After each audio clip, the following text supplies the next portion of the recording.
जय माता दी भक्तजनों, आप सभी को शारदीय नवरात्रि व्रत की हार्दिक शुभकामनाएं। आप सभी का आपके इस चैनल ब्राह्मण देव कन्या में बहुत बहुत स्वागत है। आज हम इस वीडियो में अथ श्री दुर्गा सप्तशी पाठ के तृतीय और चतुर्थ अध्याय का श्रवण करेंगे। तो भक्तजनों, चलिए तृतीय अध्याय शुरू करते हैं। बोलिए जय माता दी, जय माता दी, जय माता दी।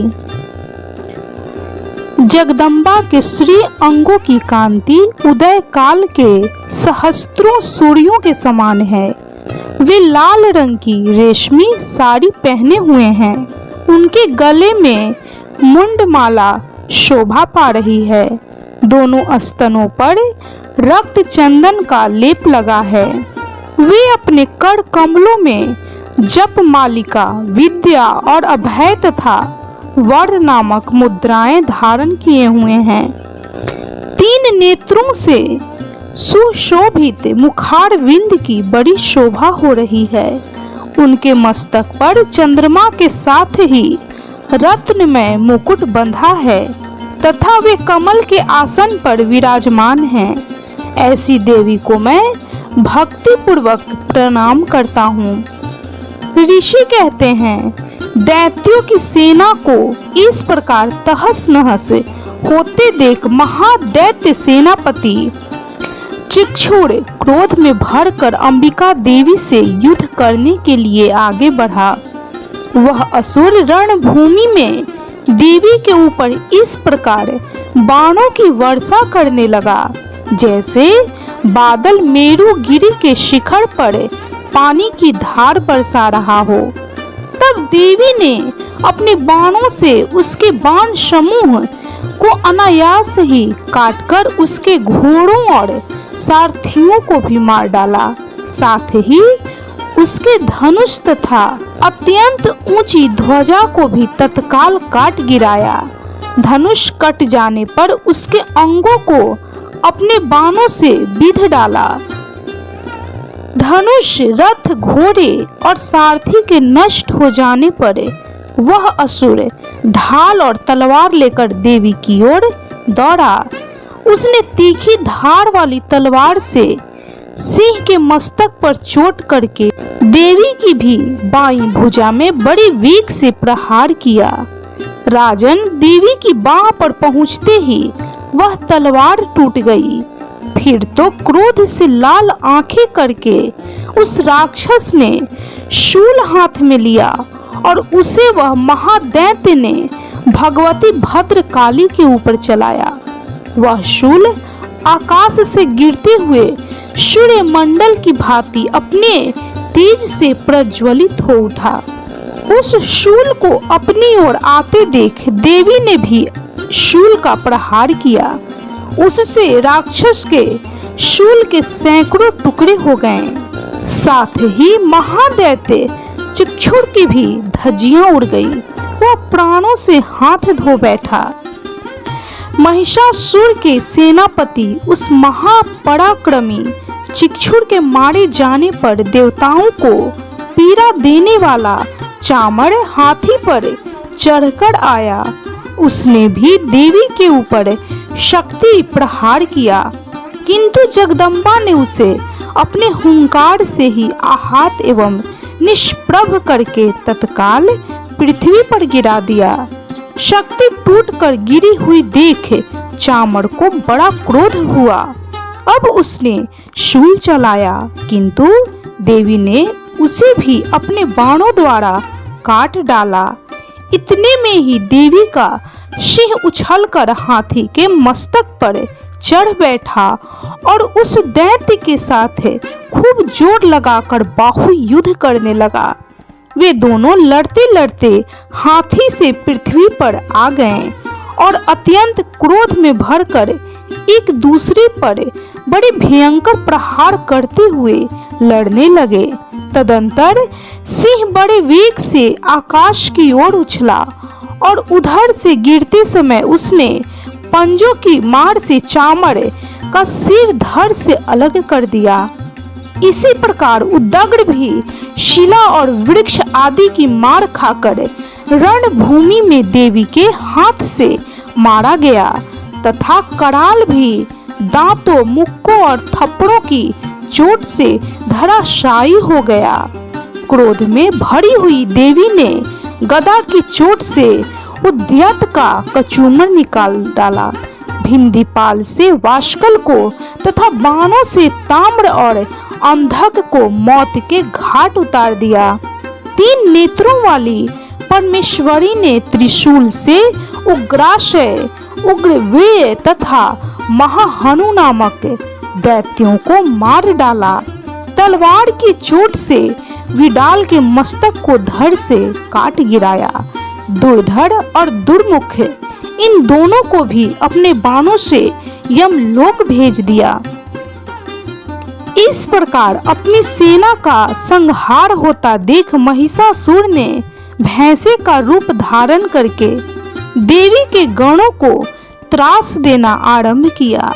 किन्हीं को थूथन से मारकर, किन्हीं के ऊपर खूरों का प्रहार करके, किन्हीं किन्हीं को पूंछ से चोट पहुंचाकर, कुछ को सींगों से विदीर्ण करके, कुछ गणों को वेग से, किन्हीं को सिंहनाद से, कुछ को चक्कर देकर और कितनों को निःश्वास वायु के झोंके से धराशायी कर दिया। इस प्रकार गणों की सेना को गिराकर वह असुर महादेवी के सिंह को मारने के लिए झपटा। इससे जगदम्बा को बड़ा क्रोध हुआ। उधर महापराक्रमी महिषासुर भी क्रोध में भरकर धरती को खूरों से खुरेदने लगा तथा अपने सींगों से ऊंचे ऊंचे पर्वतों को उठाकर फेंकने और गरजने लगा। उसके वेग से चक्कर देने के कारण पृथ्वी क्षुब्ध होकर फटने लगी। उसकी पूंछ से टकराकर समुद्र सब ओर से धरती को डुबोने लगा। हिलते हुए सिंगों के आघात से विदीर्ण होकर बादलों के टुकड़े टुकड़े हो गए। उसके श्वास की प्रचंड वायु के वेग से उड़े हुए सैकड़ों पर्वत आकाश से गिरने लगे। इस प्रकार क्रोध में भरे हुए उस महादैत्य को अपनी ओर आते देख चंडिका ने उसका वध करने के लिए महान क्रोध किया। उन्होंने पाश फेंक कर उस महान असुर को बांध लिया। उस महासंग्राम में बंध जाने पर उसने भैंसे का रूप त्याग दिया और तत्काल सिंह के रूप में वह प्रकट हो गया। उस अवस्था में जगदम्बा ज्यों ही उसका मस्तक काटने के लिए उद्यत हुई, त्यों ही वह खड्गधारी पुरुष के रूप में दिखाई देने लगा। तब देवी ने तुरंत ही बाणों की वर्षा करके ढाल और तलवार के साथ उस पुरुष को भी बांध डाला। इतने ही में वह महान गजराज के रूप में परिणत हो गया तथा अपने सूंड से देवी के विशाल सिंह को खींचने और गरजने लगा। खींचते समय देवी ने तलवार से उसकी सूंड काट डाली। तब उस महादैत्य ने पुनः भैंसे का शरीर धारण कर लिया और पहले की ही भांति चराचर प्राणियों सहित तीनों लोकों को व्याकुल करने लगा। तब क्रोध में भरी हुई जगन माता चंडिका बारंबार उत्तम मधु का पान करके और लाल आंखें करके हंसने लगी। उधर वह बल और पराक्रम के मद से उन्मत्त हुआ राक्षस गरजने लगा और अपने सींगों से चंडिका के ऊपर पर्वतों को फेंकने लगा। उस समय देवी अपने बाणों के समूहों से उसके फेंके हुए पर्वतों को चूर्ण करती हुई बोली। बोलते समय उनका मुख मधु के मद से लाल हो रहा था और वाणी लड़खड़ा रही थी। देवी ने कहा, ओ मूढ़, मैं जब तक मधु पीती हूँ तब तक तू क्षण भर के लिए खूब गर्ज ले। मेरे हाथों से यही तेरी मृत्यु हो जाने पर अब शीघ्र ही देवता भी गर्जना करेंगे। ऋषि कहते हैं, यूं कहकर देवी उछली और उस महादैत्य के ऊपर चढ़ गईं। फिर अपने पैरों से उसे दबाकर उन्होंने शूल से उसके कंठ में आघात किया। उनके पैर से दबा होने पर भी महिषासुर अपने मुख से दूसरे रूप में बाहर होने लगा। अभी आधे शरीर से ही वह बाहर निकलने पाया था कि देवी ने अपने प्रभाव से उसे रोक दिया। आधा निकला होने पर भी वह महादैत्य देवी से युद्ध करने लगा। तब देवी ने बहुत बड़ी तलवार से उसका मस्तक काट गिराया। फिर तो हाहाकार करती हुई दैत्यों की सारी सेना भाग गई तथा संपूर्ण देवता प्रसन्न हो गए।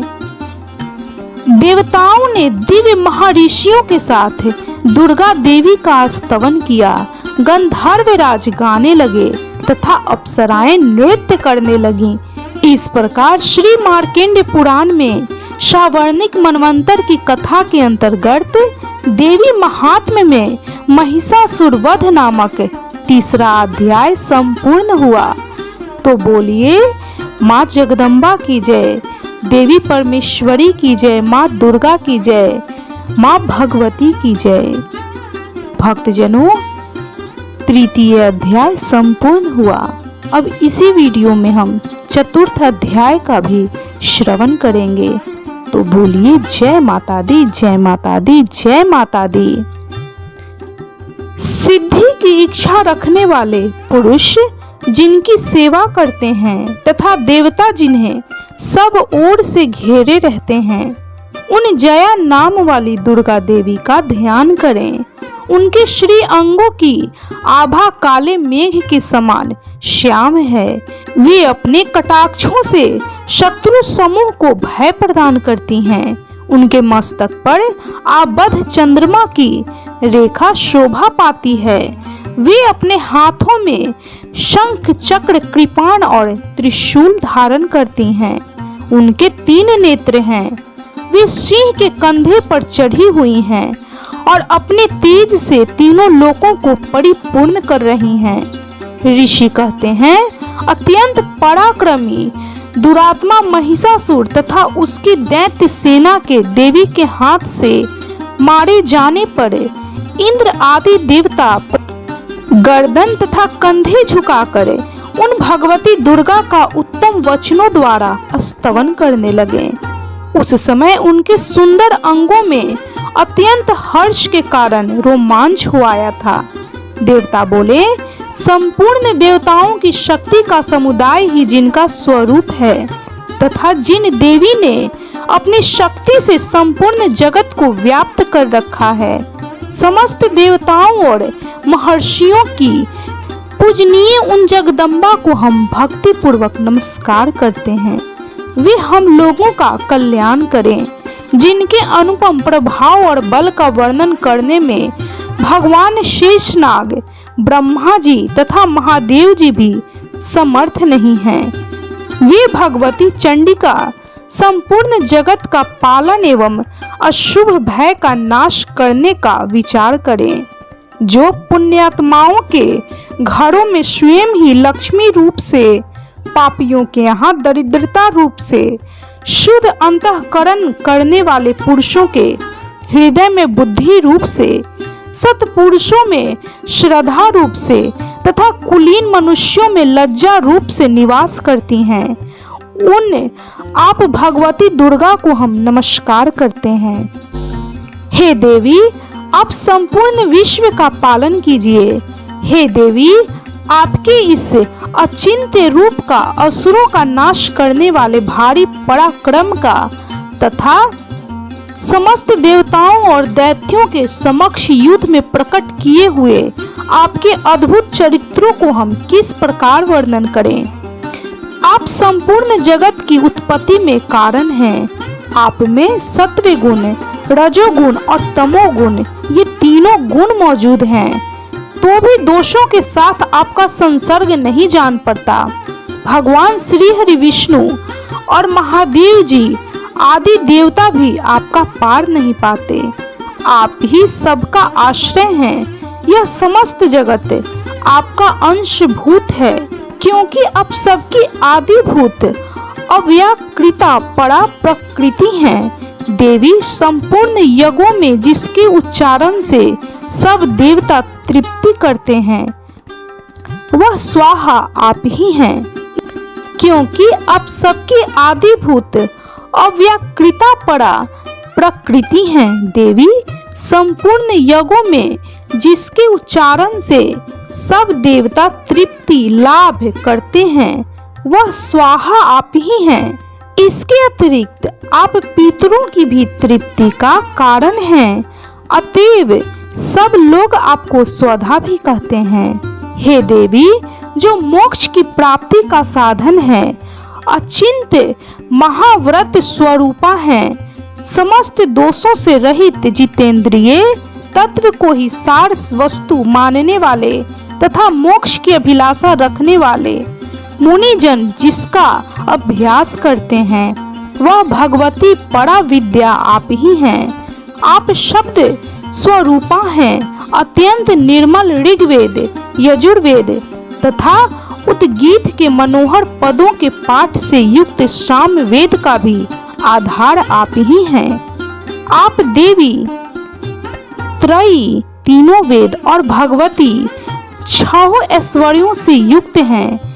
इस विश्व की उत्पत्ति एवं पालन के लिए आप ही वार्ता खेती एवं आजीविका के रूप में प्रकट हुई हैं। आप संपूर्ण जगत की घोर पीड़ा का नाश करने वाली हैं। हे देवी, जिससे समस्त शास्त्रों के सार का ज्ञान होता है वह मेधा शक्ति आप ही हैं। दुर्गम भव सागर से पार उतारने वाली नौका रूप दुर्गा देवी भी आप ही हैं। आपकी कहीं भी आसक्ति नहीं है। कैटभ के शत्रु भगवान श्री हरि विष्णु के वक्ष स्थल में एकमात्र निवास करने वाली भगवती लक्ष्मी तथा भगवान चंद्रशेखर द्वारा सम्मानित गौरी देवी भी आप ही हैं। आपका मुख मंद मुस्कान से सुशोभित निर्मल पूर्ण चंद्रमा के बिंब का अनुकरण करने वाला और उत्तम स्वर्ण की मनोहर कांति से कमनीय है।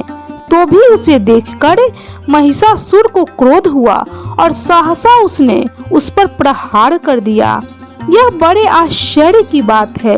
देवी, वही मुख जब क्रोध से युक्त होने पर उदय काल के चंद्रमा की भांति लाल और तनी हुई भौं के कारण विकराल हो उठा, तब उसे देखकर जो महिषासुर के प्राण तुरंत नहीं निकल गए, यह उससे भी बढ़कर आश्चर्य की बात है, क्योंकि क्रोध में भरे हुए यमराज को देखकर भला कौन जीवित रह सकता है। देवी, आप प्रसन्न हो।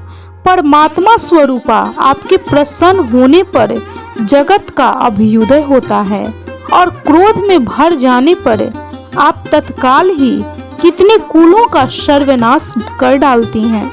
यह बात अभी अनुभव में आई है, क्योंकि महिषासुर की यह विशाल सेना क्षण भर में आपके कोप से नष्ट हो गई है। सदा अभ्युदय प्रदान करने वाली आप जिन पर प्रसन्न रहती हैं वे ही देश में सम्मानित हैं। उन्हीं को धन और यश की प्राप्ति होती है। उन्हीं का धर्म कभी शिथिल नहीं होता तथा वे ही अपने हृष्ट पुष्ट स्त्री पुत्र और भृत्यों के साथ धन्य माने जाते हैं। हे देवी, आपकी ही कृपा से पुण्य आत्मा पुरुष प्रतिदिन अत्यंत श्रद्धा पूर्वक सदा सब प्रकार के धर्मानुकूल कर्म करता है और उसके प्रभाव से स्वर्ग लोक में जाता है। इसलिए आप तीनों लोकों में निश्चय ही मनोवांछित फल देने वाली हैं। माँ दुर्गे, आप स्मरण करने पर सब प्राणियों का भय हर लेती हैं और स्वस्थ पुरुषों द्वारा चिंतन करने पर उन्हें परम कल्याणमयी बुद्धि प्रदान करती हैं। दुख, दरिद्रता और भय हरने वाली देवी, आपके सिवा दूसरी कौन है जिसका चित्त सबका उपकार करने के लिए सदा ही दयाद्र रहता हो। हे देवी, इन राक्षसों के मार से संसार को सुख मिले तथा ये राक्षस चिरकाल तक नरक में रहने के लिए भले ही पाप करते रहे हो, इस समय संग्राम में मृत्यु को प्राप्त होकर स्वर्ग लोक में जाएं। निश्चय ही यही सोचकर आप शत्रुओं का वध करती हैं। आप शत्रुओं पर शस्त्रों का प्रहार क्यों करती हैं? समस्त असुरों को दृष्टिपात मात्र से ही भस्म क्यों नहीं कर देती? इसमें एक ही रहस्य है, ये शत्रु भी हमारे शस्त्रों से पवित्र होकर उत्तम लोकों में जाएं। इस प्रकार उनके प्रति भी आपका विचार अत्यंत उत्तम रहता है। खड्ग के तेजह पुंज की भयंकर दीप्ति से तथा आपके त्रिशूल के अग्रभाग की घनीभूत प्रभा से चौंधियाकर जो असुरों की आंखें फूट नहीं गई, उसमें कारण यही था कि वे मनोहर रश्मियों से युक्त चंद्रमा के समान आनंद प्रदान करने वाले आपके इस सुंदर मुख का दर्शन करते थे। हे देवी, आपका शील दुराचारियों के बुरे बर्ताव को दूर करने वाला है। साथ ही यह रूप ऐसा है कि जो कभी चिंतन में भी नहीं आ सकता और जिसकी कभी दूसरों से तुलना भी नहीं हो सकती। आपका बल और पराक्रम तो उन दैत्यों का भी नाश करने वाला है जो कभी देवताओं के पराक्रम को भी नष्ट कर चुके थे। इस प्रकार आपने शत्रुओं पर भी अपनी दया ही प्रकट की है। वरदायिनी देवी, आपके इस पराक्रम की किसके साथ तुलना हो सकती है तथा शत्रुओं को भय देने वाला एवं अत्यंत मनोहर ऐसा रूप भी आपके सिवा और कहाँ है? हृदय में कृपा और युद्ध में निष्ठुरता, ये दोनों बातें तीनों लोकों के भीतर केवल आप में ही देखी गई है। माता, आपने शत्रुओं का नाश करके इस समस्त त्रिलोक की रक्षा की है। उन शत्रुओं को भी युद्ध भूमि में मारकर स्वर्ग लोक में पहुंचाया है तथा उन्मत्त दैत्यों से प्राप्त होने वाली हम लोगों के भय को भी दूर कर दिया है। आपको हमारा नमस्कार है। हे देवी, आप शूल से हमारी रक्षा करें। हे अंबिके, आप खड्ग से भी हमारी रक्षा करें तथा घंटा की ध्वनि और धनुष की टंकार से भी हम लोगों की रक्षा करें। हे चंडिके, पूर्व, पश्चिम और दक्षिण दिशा में आप हमारी रक्षा करें तथा ईश्वरी, अपने त्रिशूल को घुमाकर आप उत्तर दिशा में भी हमारी रक्षा करें। तीनों लोकों में आपके जो परम सुंदर एवं अत्यंत भयंकर रूप विचरते रहते हैं, उनके द्वारा भी आप हमारी तथा इस भूलोक की रक्षा करें। हे अंबिके, आपके कर पल्लव में शोभा पाने वाले खड्ग, शूल और गदा आदि जो अस्त्र हों, उन सब के द्वारा आप सब ओर से हम लोगों की रक्षा करें। ऋषि कहते हैं, इस प्रकार जब देवताओं ने जगन माता दुर्गा की स्तुति की और नंदन वन के दिव्य पुष्पों एवं गंध चंदन आदि के द्वारा उनका पूजन किया, फिर सबने मिलकर जब भक्ति पूर्वक दिव्य धूपों की सुगंध निवेदन की, तब देवी ने प्रसन्न वंदन होकर प्रणाम करते हुए सब देवताओं से कहा। देवी बोली, देवताओं, तुम सब लोग मुझसे जिस वस्तु की अभिलाषा रखते हो उसे मांगो। देवता बोले, भगवती ने हमारी सब इच्छा पूर्ण कर दी, अब कुछ भी बाकी नहीं है, क्योंकि हमारा यह शत्रु महिषासुर मारा गया। हे महेश्वरी, इतने पर भी यदि आप हमें और वर देना चाहती हैं, तो हम जब जब आपका स्मरण करें तब तब आप दर्शन देकर हम लोगों के महान संकट को दूर कर दिया करें। और प्रसन्न मुखी अंबिके, जो मनुष्य इन स्तोत्रों द्वारा आपकी स्तुति करे, उसे वित्त, समृद्धि और वैभव देने के साथ ही उसकी धन और स्त्री आदि संपत्ति को भी बढ़ाने के लिए आप सदा हम पर प्रसन्न रहें। ऋषि कहते हैं, राजन, देवताओं ने जब अपने तथा जगत के कल्याण के लिए भद्रकाली देवी को इस प्रकार प्रसन्न किया, तब वे तथा अस्तु कहकर वहीं अंतर ध्यान हो गईं। भूपाल इस प्रकार पूर्व काल में तीनों लोकों का हित चाहने वाली देवी जिस प्रकार देवताओं के शरीर से प्रकट हुई थी, वह सब कथा मैंने कह सुनाई। अब पुनः देवताओं का उपकार करने वाली वे देवी दुष्ट दैत्यों तथा शुंभ निशुंभ का वध करने एवं सब लोकों की रक्षा करने के लिए गौरी देवी के शरीर से जिस प्रकार प्रकट हुई थी, वह सब प्रसंग मेरे मुंह से सुनो। मैं उसका तुमसे यथावत वर्णन करता हूँ। इस प्रकार श्री मार्कंडेय पुराण में सावर्णिक मनवंतर की कथा के अंतर्गत देवी महात्म्य में शक्रादि स्तुति नामक चौथा अध्याय संपूर्ण हुआ। तो बोलिए माँ जगदम्बा की जय, देवी अम्बे की जय, माँ दुर्गा की जय, माँ भगवती की जय, जगन माता कामेश्वरी की जय, समस्त देवी देवताओं की जय।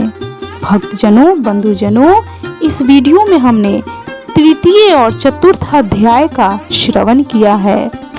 इस कथा को सुनने वाले सभी भक्तजनों पर माँ अम्बा जगदम्बा देवी कामेश्वरी दुर्गा जगन माता परमेश्वरी उन सभी पर अपनी कृपा दृष्टि डालें। उन सभी के जीवन में होने वाली सभी दुखों को, सभी कष्टों का निवारण करके उन्हें सुख शांति और सौभाग्य प्रदान करें। भक्तजनों, यदि आपने इससे पहले की कथाओं का श्रवण नहीं किया है तो उसका लिंक मैंने डिस्क्रिप्शन बॉक्स में दे दिया है। आप वहां जाकर कृपया पहले की सभी कथाओं का श्रवण करें। तो बोलिए जय माता दी, जय माता दी, जय माता दी। माँ जगदम्बा की जय, माँ भगवती की जय, माँ दुर्गा की जय, माँ अम्बे की जय, समस्त देवी देवताओं की जय। भक्तजनों, बंधुजनों, आपको यह वीडियो कैसी लगी कमेंट जरूर करें। यदि आपको यह वीडियो अच्छी लगी हो तो प्लीज़ वीडियो को लाइक कीजिए। चैनल पे यदि नए हैं तो कृपया चैनल को सब्सक्राइब कीजिए। बेल आइकन को प्रेस अवश्य कर लें और कमेंट में जय माता दी, जय माँ अम्बे, जय माँ जगदम्बे अवश्य लिखें।